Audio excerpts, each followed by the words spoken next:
નમસ્કાર, સાબરકાંઠા ન્યૂઝ 24 ચેનલમાં આપનું હાર્દિક સ્વાગત છે। હું સોહેર સૈયદ। આવો આજના મુખ્ય સમાચારો પર નજર નાખીએ।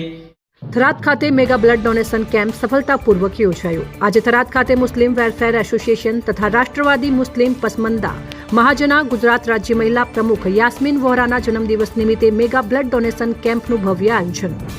આ મહત્વપૂર્ણ કાર્યક્રમમાં રાષ્ટ્રીય મુસ્લિમ પસમંદા મહાજના ગુજરાત રાજ્ય પ્રમુખ રિયાઝ શેખ, ભાજપના હોદ્દેદારો તેમજ વિસ્તારના આગેવાન મુસ્લિમ સમાજના આગેવાનો ઉપસ્થિત રહ્યા હતા।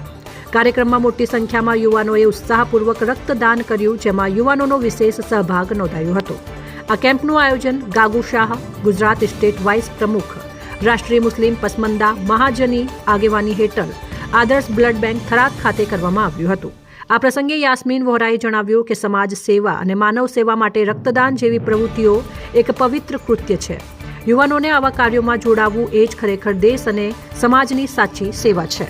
રિપોર્ટર રજબ ફકીર, હિંમતનગર।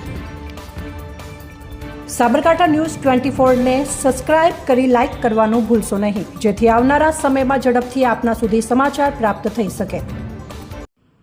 મારું નામ યાસ્મીન વોરા છે। મુસ્લિમ વેલફેર એસોસિએશનની હું ગુજરાત મહિલા અધ્યક્ષ છું।